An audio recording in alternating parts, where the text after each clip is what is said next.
Now, NDE Radio, a weekly exploration of near-death experiences and similar encounters with the other side. Now, here's your host, Lee Witting. Welcome to NDE Radio with Lee Witting, whether you're listening on TalkZone, by podcast, through the archives of our ad-free shows on our YouTube channel, or by connecting through our Facebook page. Learning faith at an early age is not necessary to facilitate an NDE, but it makes the experience when it happens less of a surprise. Our guest today, Vania Valtriani, grew up in Sao Paulo, Brazil, and got interested in Jesus at the age of 7. It was when her neighbors held worship services next door, and Vania sat on the steps outside and listened in. As a teen, walking home at night, Vania had conversations with Jesus and asked his advice on what to do with her life. When Vania had a major hemorrhagic stroke at the age of 45, the doctors gave her little hope, comparing her damaged brain to having been dropped headfirst from a third-story window. But back in her body, following her NDE, Jesus took her physical hand in his and healed her. She held this gift close to her heart for years. So imagine her shock and guilt when Jesus said to her one day, "What have you done with the miracle I gave you?" It's a question every NDEer should consider. Vania, NDE Radio is happy to help you tell your story to the world. Were you raised Catholic? Yes, I was born Catholic because my dad was very Catholic, and they put me on that. I don't know how to say this. It's a kind of course for you to make your stuffs and the First communion. Yeah, that is the name in English. First communion. Yes. I was raised Catholic too. So. Yeah, it is the same in Portugal. I should just translate, but I didn't know that. Yes. Yeah, that's what comes right after being baptized. You go to Sunday school and study to. And do you know, in that class on First Communion, I had a very terrible mistake that I never forget. I was a little child, but I never forget, because the teacher asked us to draw Adam and Eve on the Eden. And I made a beautiful dress, and I love to draw even today. Yes. And all the classmates laughed me a lot.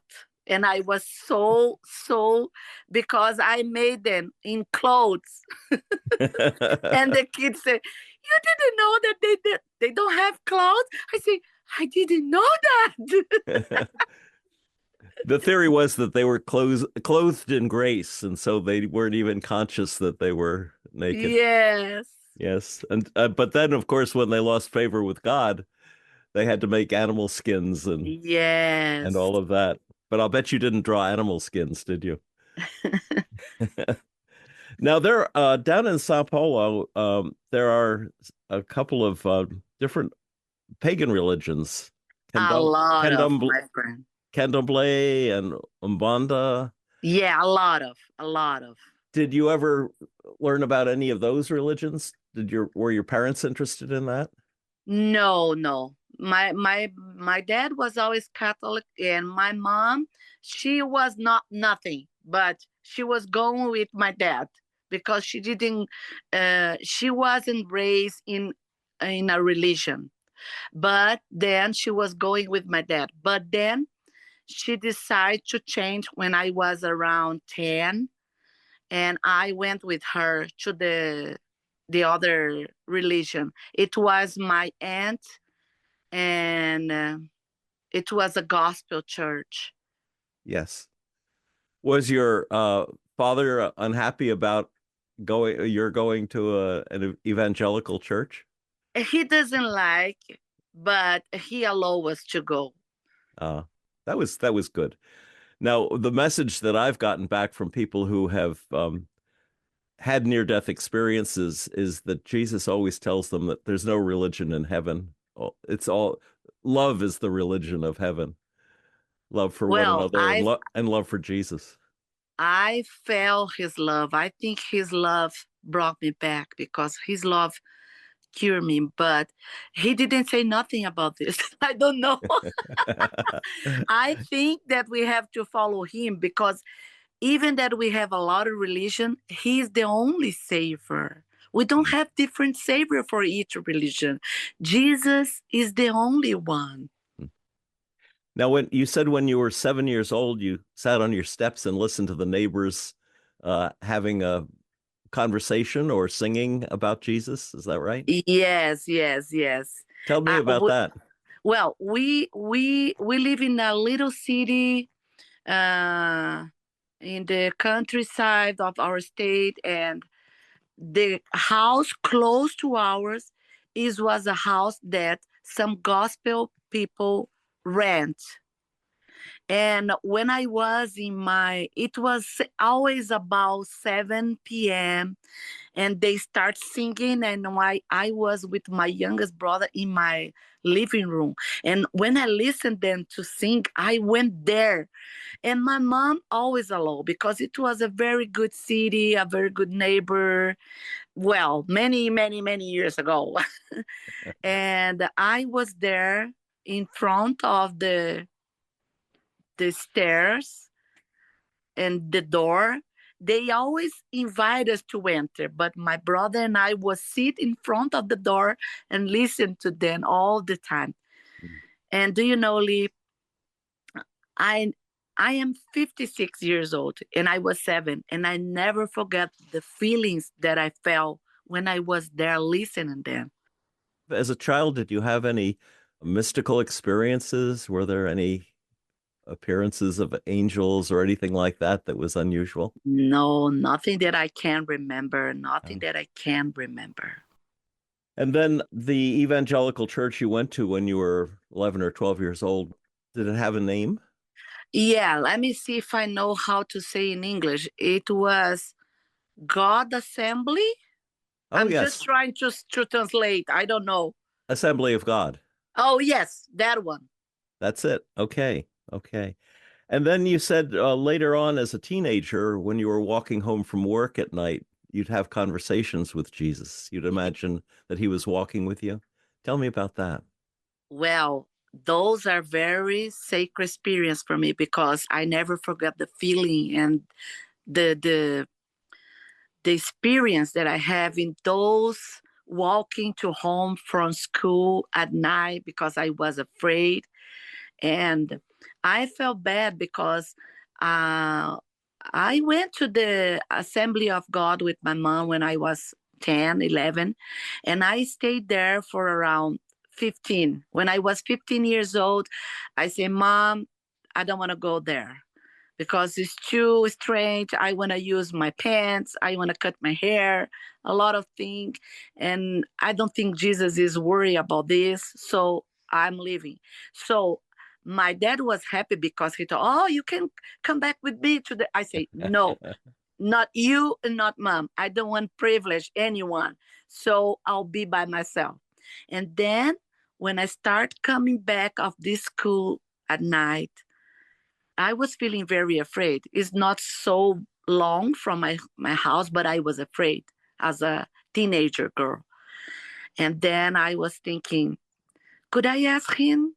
Could I speak with him again? I lived then. So I was feeling that I didn't deserve that he listened me. But I start.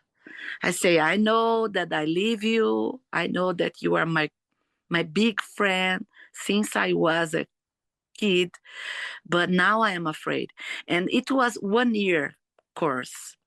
And I was speaking with him every night. It was so great for me because I remember the wall that I have to walk, very tall wall, and the street,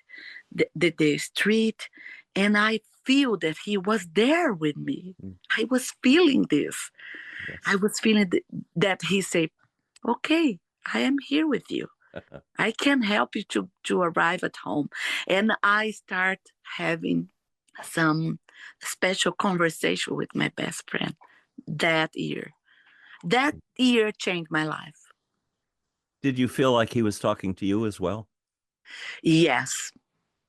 Yes, because I was a teenager, 16, 17 almost. And I was thinking what I want in my life, what I should do in my life. And he was like telling me, like if he was a friend, a brother, a oldest brother, a best friend telling me, no, you do not should this, you should do this. Mm. And he was telling me, because I have a lot of doubt about everything, what I should do in my life, what should I study, what I should create in my life. When you are 16 years old, you want to be a singer or a doctor. In one day you want to be a singer, in the other day you want to be a doctor. So I was very, and I had parents that were very simple people. He never went to university. He was very hard workers. They never have conversations about this with me. So I was having Jesus, and he was directing me what I should do in my life. He was giving me orientation about some boys that I should stop to see, and he was protecting me. Do you think that Jesus is available to anyone For sure. the way For he was for sure. you? Yeah. The way that we are doesn't matter the way we are. What matter for him is the way that he loves us, and that's why he died for us, because of this love that he has for us. Yes. And he doesn't care the way that you are, and he doesn't care what you did in the past. He say, I'm here and I can forgive you if you repent, if you change your life. And as he always said for people, go ahead and do not sing anymore. He is in his. Yeah. Now, you told your fourth grade teacher you wanted to be a writer. And then Yes. later on, you wrote a novel at 13 and a novel at 19.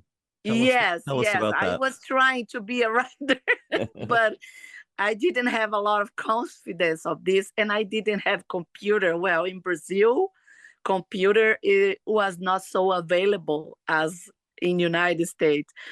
And I remember that my first computer was when I got married. So I was writing in paper with a pen. And when I was married, I put in the computer and I sent to some friends and they say, oh, you write very well. But I never did anything else about this. Were the novels adventures? Yes, it was some family problems that they have to do to grow up as a family, love, and change their behavior and be different, be better. It was something like this. Yes. You said on June 21st, 2014, you were dancing the quadrille. And that was what brought on this massive stroke? Yes, it was a Brazilian party that is a traditional Brazilian party that we always have in July. And even living in the United States, the Brazilian community was always celebrating this. And I was there with my husband. And while we were dancing, I feel a very, very bad pain in my head, like I never felt. I think that for people to understand what I felt, for me, I can tell it was a pain as if someone was hit me with a hot knife in my head and turning this. It was horrible. And I vomit because of the pain. And then I fell down. And I don't know nothing more about this and just wake up 4 days after. And you were 35 at the time? 45. 45. Okay. Yeah. But it was 10 years until you started telling people about this experience. Yes, it was. Well, I took a long time because first, I am very imperfect. I was hating that for me. I say, no, Jesus gave me something very special. I have to keep this for me, only for me. Mm. And I was feeling that I should hide this from the world. A lot of people who've had near-death experiences go through that. Well, tell us, first you said you saw your father, Romulo. Yeah. Describe it with as much detail as you can, what you saw. When I wake up from 4 days in coma, two memories come to my mind, very strong. One of them is my dad. I remember very clear that I was looking to a room, and I knew that it was a hospital room, and I knew that someone was there. I was looking and I saw a scene, an operation table and some professionals working in the head of someone. But the most strong feeling that I have about this experience is that I was feeling a lot of peace, nothing bad. I was not in doubt, asking something. Wow, I can't forget the feeling that I have in that moment. It was very normal. I was feeling like I was in a normal way, a way that I knew before. I don't know how to say this in different way. And I took a minutes, or I don't know how to count time when you were in this situation. I took some moment to understand and saw that that person in the operation table was me. I looked different. It was a little different that I look and see in the mirror. It was like if I could saw me in 3D. I don't know how to explain this in a different way.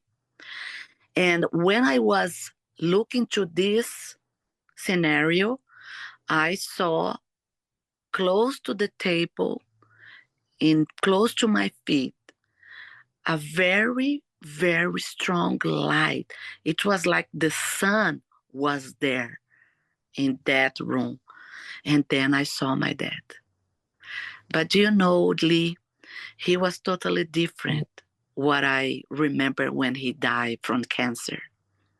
He was 74 and he died from cancer. But that was very similar, my dad, when I was a kid.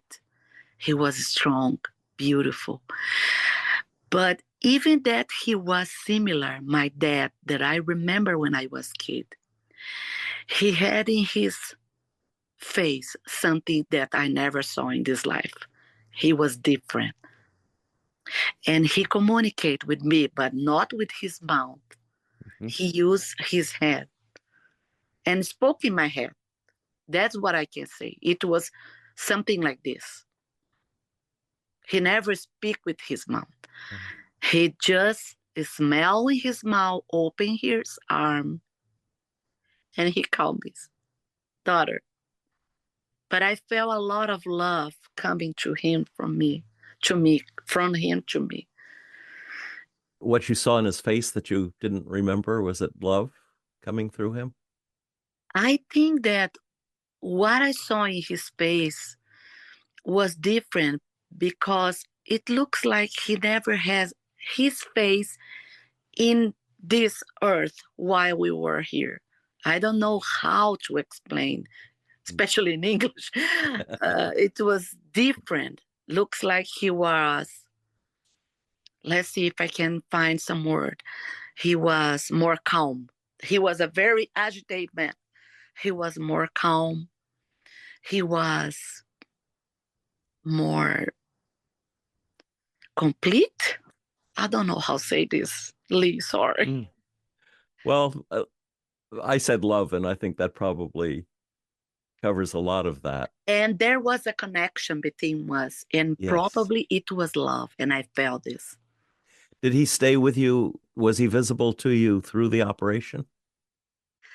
Well, I was looking to him close to my feet, and I was looking to me on the table. I could see both. and the doctors too. I think it was people there, not only one. And when he opened his arm and he called me, I just say to him, Dad, I love you, but I'll stay here with her. I didn't say I'll stay here with me. I just say I stay here with her, because looks like that person was not me. I was that one that was. And Yes. something very different that I felt, I was not looking directly to him and to the scene and to the people and to me. Let me try to explain, because it's difficult. But when I look to him, I look straight to here now in the camera and I can see you.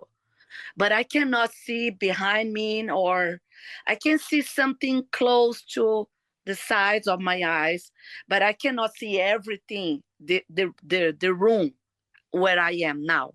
But that moment, I could see everything. If it was, I was not looking with my eyes. I was feeling the room, all the room. I don't know how to explain this in a different way. They say we have 360-degree vision when we're on the other side, that we see Oh my gosh. all the way around us and far away too. If we want to see something that's very distant, we can see that too. Oh my gosh. Didn't know that.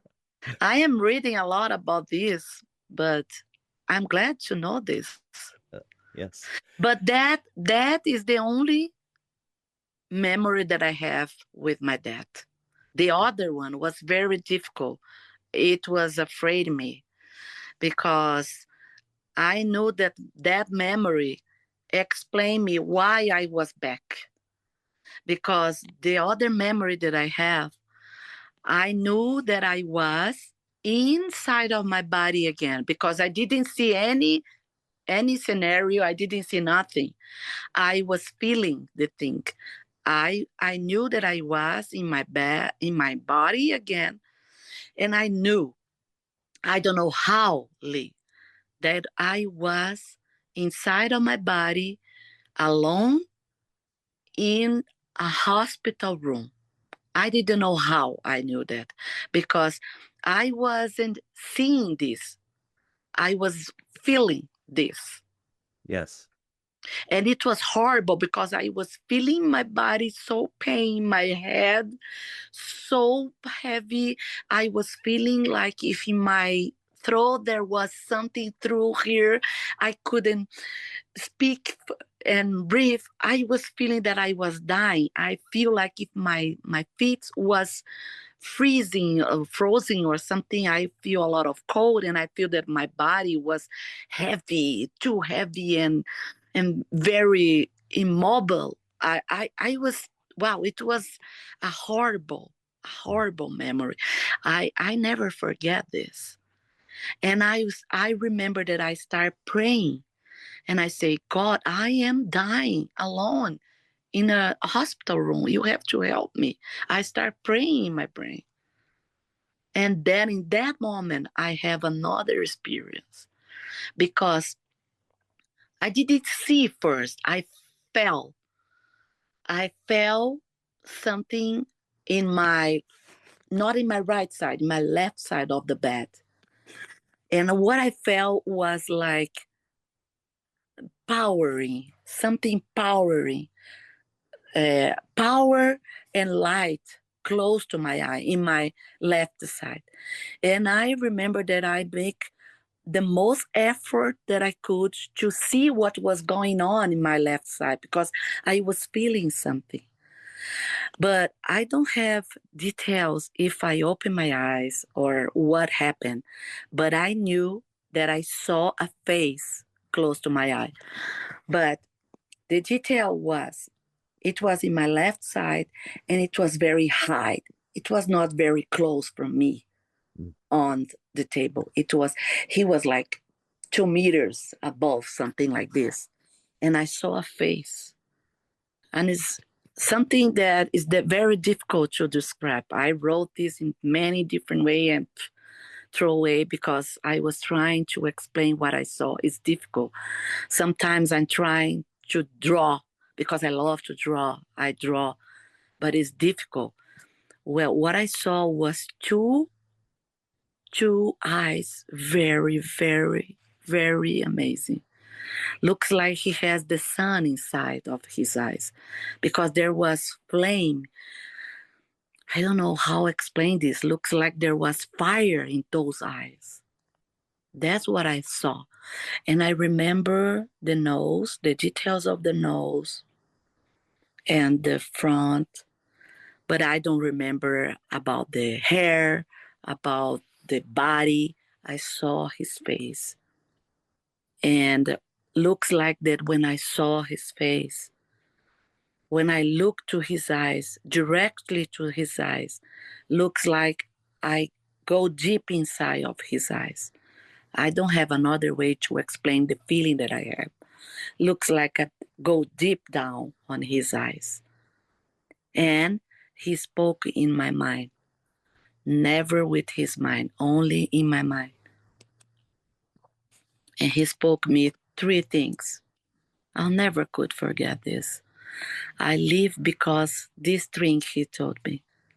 Every day in my life, I remember this. Every day, especially when I have some problem or some challenge in my life, I remember the third thing he told me. The first thing he told me surprised me. He told me, "We are very happy with your missionary." And I knew at that moment that he was referring to my oldest son that was making a service as a missionary in Guatemala, a volunteer missionary he decided to do. And I was thinking, why are you talking about my son while I'm almost dying here? Help me. That's what I thought. And the second thing he said was, your husband is a very faithful man, and because of this, he will see some miracles in his life. And then after he told this, I felt he held my hands, my left hand, not the right one, because he was in this side. And when he held my hand, I was surprised because I felt, this is not a spirit, this is not an angel. I'm feeling his hand in my hand, like I felt the shift in my body. And he said for 3 times, the same thing, 3 times. He said, everything will be all right. That's what I remember every day in my life. Today, yesterday, when I have some challenge, everything will be fine. And then while he was telling me this, I felt like if someone was coming out from here to me. And maybe you laugh, but I can't describe. It was something very warm, like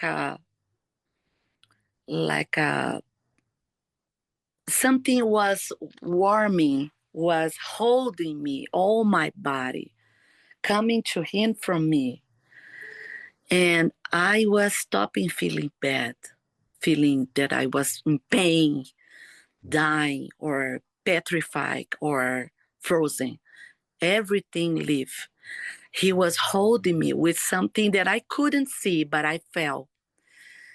And in that moment, something I think like, I know what is this coming to him from me.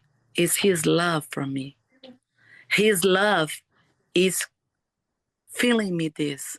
And then I thought, this is not an angel. This is Jesus Christ, my friend that I met when I was a kid. It's so interesting that you were in your body and you felt his touch when he held your hand. It's like the story of the doubting Thomas who said, I will believe him till I can see him in the flesh, after the resurrection. And then, of course, Jesus appeared to Thomas. But to have come to you and held your hand as a physical manifestation of himself, It's very beautiful. And do you know, when I wake up from the coma, for 8 or 9 months, I was having a thought that was afraid of me and tormenting me. I was, Jesus, why my left hand? Why not my right hand? The scriptures say that you are in the right of the Father. The just people, the good people will be in your right side. Why you hold my left hand? I was tormented by this, and I was praying for this every day. And after 8 or 9 months, I have my answer. Jesus answered my answer. Do you know why? Because I have to declare in the tax return in the next year, the beginning of the year, we make our tax return here, and our accountant asked me to get a report of the hospital because it was a very big, expensive bill. And we have to do something about this. And the hospital gave me a report. And the report, there was a many pages. And then I start reading the report. I was in the hospital reading the report. I don't go to the car to read it. I was reading there because I was very excited. I don't know why. I would like to read that. And then the first page, they say everything that they did with me since I start in the emergency. First day, time, something, patient arrived, a CAT scan, a lot of exam detecting an hemorrhagic stroke, and they were describing. So in the second day, patient is in coma. We made some tests to react of pain. Right side respond promptly. Left side did not answer. There's no response in the left side. Third day, patient patient is still in coma. Realize exam about movement. The right side respond promptly. The left side is inert. Can you imagine what I felt when I was in the hospital reading it? I start crying like a crazy. Some people came to me, are you feeling bad? I said, no, I'm feeling very good because Jesus just answered me. And he healed your left side, didn't he? My left side was healed because he hit my hand. Sorry. Oh. Now, the doctors didn't give you much hope. They said it was as if you'd been dropped from a third-story window on your head. They said there was that much damage from the stroke. Yeah. And yet... And they didn't close everything. After I wake up of the stroke, I have to go to another surgery to close everything correctly. Yes. And they put a CAT scan, how can I say this in English? Something to draw the blood. A tube. A drainage tube, yes. Drainage tube, yes. Yeah. But now are you completely healed? People say, I can't believe I was there in the hospital looking to you in coma. Yeah. I don't have anything. I'm very good. You have pictures in your book of you in the hospital bed with the tubes and the bandages and all. Yes, I'm a very visual person, so I would like that people have something to see. And in the copy you sent me, there was a picture of Jesus you must have gotten. Is this the face that you think was most closely fits what you saw? It's not so close, but it's the most close that I found. You know? Yes. I know people who've met Jesus on the other side are always looking for a painting or a photograph or something that is close to what they saw. I'm trying to draw this. I don't have this yet. Well, I promised to someone very special for me that these years in Mother's Day, I will have to her a picture. I am working on this, but I didn't arrive where I want. Now, when you finally recovered, who was the first person you told about meeting Jesus and seeing your father as well? Okay. Well, I don't remember too much when I opened my eyes, but my husband and my friend, that was the two people that I saw for first when I wake up, they said that I was repeating all the time. I was with my dad, I was with Jesus in English because I couldn't speak Portuguese. But it was very difficult to speak. I remember the difficult was for me to speak. Mm. But I think they thought that I was telling something without any connection because I just wake up. But when I remember and and we were alone, our two in the room on the hospital was my husband because he is my best friend. What was his reaction? He believed totally. He started crying. Oh, what did your children say when you told them about it? Well, my son was in Guatemala when I was better. We have a conversation in FaceTime, like we are having something similar, like we are having now.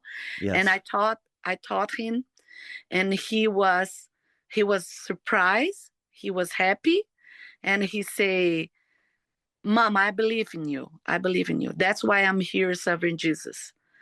But I don't have all people with the same reaction. For example, some families, brother told me, "This is not real, sister. You were in coma. It was your brain doing things like this." Now, later on, you got a message that scared you. You said, what did you do with the miracle that I gave you? Yes, I was inside of the temple many years after. I can tell you it was around 4 years ago. And Jesus told me one day, because I was always in the temple telling Jesus, help me to live in a way that I can see you again, because this is the most important thing for me after that. I want to see him again. I want to feel that love that embrace me and cure me. I want to feel that again. And I was always in the temple praying that Jesus help me to live in a way that I can stay with him again. And then in that day, especially 4 years ago, and he said, you will see me again. We will be together again. And I will ask you something very important.